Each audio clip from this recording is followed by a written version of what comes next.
Hello வணக்கம், இது உங்கள் சிபி ஜோன். எல்லாரும் எப்படி இருக்கீங்க? இப்போ பற்றி நான் லைவில் வந்து ஒரு சம்பவம் போகுது. அதாவது சௌந்தர்யா பவித்ரா ரெண்டு பேருமே நல்லவங்க தான். ஆனால் அடுத்தவங்க வெற்றி அப்படின்னு ஒரு விஷயம் வரும்போது ரெண்டு பேருமே ரொம்ப பொறாமப்படுறாங்க.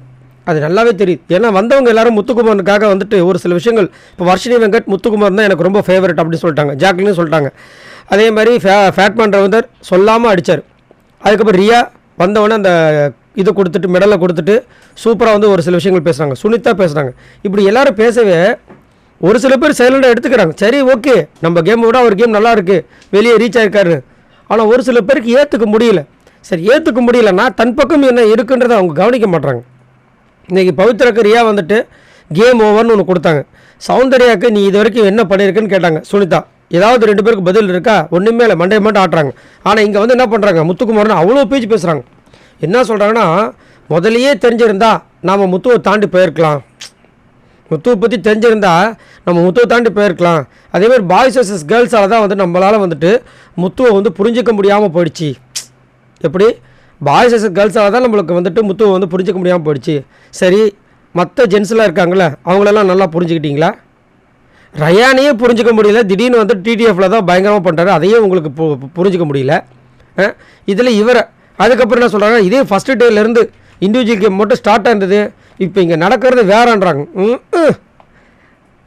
பாதியாக வச்சப்போ ஒன்றும் இல்லை, அப்போ வந்துட்டு கேங்காக வந்துட்டு கேர்ள்ஸ் இருந்தாங்க, அப்போயும் ஒன்றும் இல்லை. சரி, அதுக்கப்புறம் வந்து இப்போ வந்து ஜாக்லின் எப்படி வராங்க, எவ்வளோ அழகாக சூப்பராக வந்து செம்மையாக மாஸ் பண்ணிட்டு வராங்க. இவங்களால முடியலைன்னா முடியலை, அவ்வளோதான். ஆனால் அதை ஒத்துக்க மாட்டுறாங்க. அதுக்கப்புறம் 50 நாள் கழித்து வந்துட்டு முத்துவை பற்றி நம்ம நிறைய விஷயங்கள் தெரிஞ்சுக்கிட்டோம். இதே ஃபஸ்ட்லேருந்து இருந்தால் நம்ம முத்துவோட நிறைய நெகட்டிவ் விஷயங்கள், அவர் என்னென்ன தப்பு பண்ணுற எல்லாத்தையும் நம்ம சுட்டி காட்டியிருப்போம். அதேமாதிரி இப்போது டிக்கெட்டு ஃப்ராடு முன்னாடி அவர் பயந்த விஷயங்கள் நம்ம பார்த்தோம். இதே முதல்லேருந்தே பாய்ஸஸ் கேர்ள்ஸஸ் இல்லாமல் இருந்திருந்தால் நம்ம முன்னாடியே ஒரு எதுக்கெல்லாம் பயப்படுற இந்த விஷயம் தெரிஞ்சு நம்ம வந்து அடிச்சிருக்கலாம். என்னென்னமோ பேசுகிறாங்க. எனக்கு ஒன்றும் புரியும். அதேமாதிரி முத்து வந்து ஒரு தப்பு செஞ்சிட்டாருன்னா அந்த தப்பு வந்துட்டு அந்த தப்புலேயும் நான் நல்லவன்றதை ப்ரூவ் பண்ணுறதுக்கு ட்ரை பண்ணுறாரு. ஆனால் ஜாக்லின் தப்பு பண்ணிட்டா அந்த தப்பு நான் பண்ணாலும் பரவாயில்ல, நான் வந்து ப்ரூவ் பண்ணி தான் ஆகணுன்றாங்க. ஆனால் தீபக் வந்துட்டு ரொம்ப நல்லவராக இருக்காங்க. இந்த அதுக்கப்புறமா இன்னொன்று என்ன சொல்கிறாங்கன்னா, சௌந்தர்யா சொல்கிறாங்க, ஒரு தெளிவான விஷயங்கள், அதாவது தமிழில் தெளிவாக நம்ம வந்து சிந்திச்சு ஏதாவது செயல்பட்டோம்னா கண்டிப்பாக வாழ்க்கையில் முன்னேறலாம். இது மட்டும் தான் கரெக்டாக பேசியிருக்காங்க. ஆமாம், அது உண்மை தான். இவங்க ரெண்டு பேருக்குமே வந்துட்டு முத்துவை பாராட்டணும்னு தோணுது. பட் முத்துவை தாண்டி அவங்க என்ன யோசிக்கிறாங்கன்னா, அவர் பண்ணது மட்டும் தான் வெளியே போயிருக்கு, அப்போ நாங்களே எதுவுமே பண்ணலையா அப்படின்னு கேள்வி கேட்குறாங்க. அப்படி கிடையாது, இவங்களும் ஏதோ ஒன்று பண்ணியிருக்காங்க. ஆனால் அவர் அந்த மாதிரி 20-30 மடங்கு அதிகமாக பண்ணிட்டார்.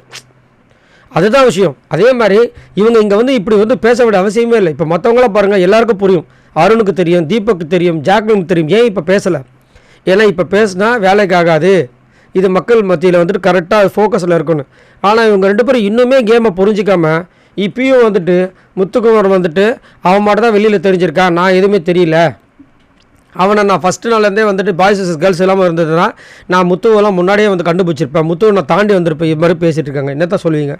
சரி, நீங்கள் உங்களோட கருத்தை சொல்லுங்கள். இங்கே நம்மளுடைய ஃபயர் பவித்ரா, அதுக்கப்புறம் சவுண்டு சரோஜா மாதிரி இருக்கிற சௌந்தர்யா ரெண்டு பேருமே வந்துட்டு வெறித்தனமாக வந்து முத்துக்குமாரை பற்றி பேசிகிட்டு இருக்காங்க. இதை பற்றி என்ன நினைக்கிறீங்க?